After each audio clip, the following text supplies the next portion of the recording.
I think perhaps of all the conferences, it covers the widest spectrum and makes people think about not just their own discipline, but their interaction with other disciplines within the pharmaceutical area, and particularly in relationship to hypothesis generation, to hypothesis testing, to a health outcome.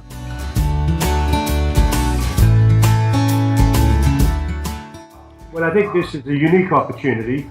Regulators, health policy people must interact with the scientists, and the scientists must interact with the regulatory and the health policy people.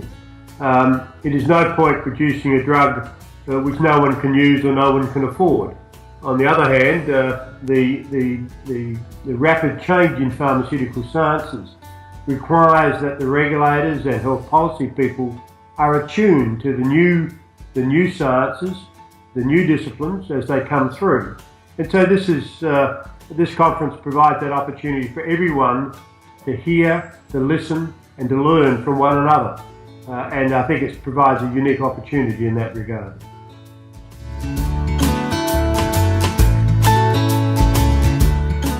FIP has a responsibility from hypothesis generation to a health outcome.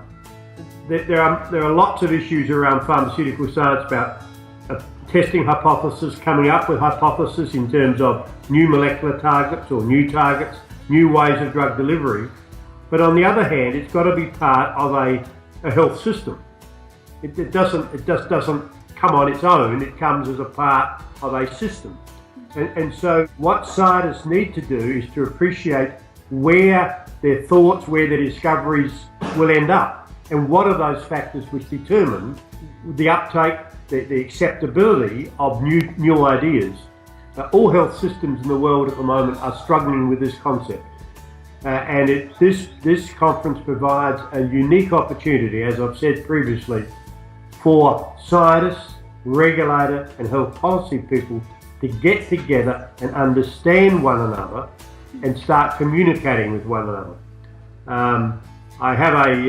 I think the title of my presentation in Melbourne is Science, Regulators, Payers and the Industry, Divergence or Convergence. And I think what this conference actually provides is the opportunity for people to start to converge their ideas and an understanding of the way in which the health systems will play out. And scientists sometimes believe that their discovery will automatically, by its very nature, extrapolate into a health system. The answer is that doesn't just happen. There's a whole series of issues which need to be taken into account, and that's the science and it's the practitioners. Right? You can have the best drug in the world, but if people don't comply, you do not get the outcome. So we need to understand not only what the drug does, but what the patient does.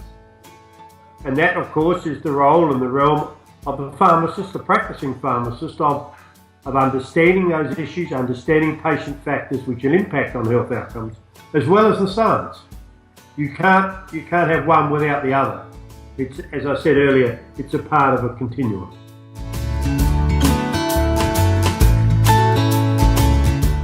I think there has been an opportunity over the last 5 to 10 years in Australia, together with the support of the government, to enable practice models to be established and to be reimbursed that have been proven through proper clinical trial evaluation that their input has an outcome in relationship to improved benefits and or reduced costs.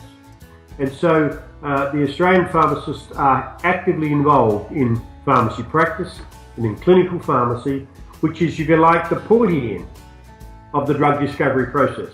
It's, they have a drug, what do patients do with it? How can we improve the way in which that drug is used in order to maximise outcomes and to reduce side effects?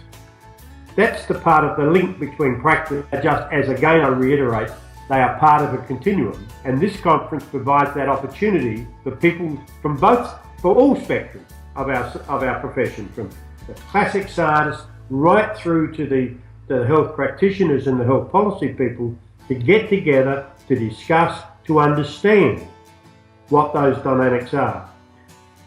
The issue about drug discovery, of course, and drug development should take into account the possible issues that practitioners will deal with 5 to 10 years later.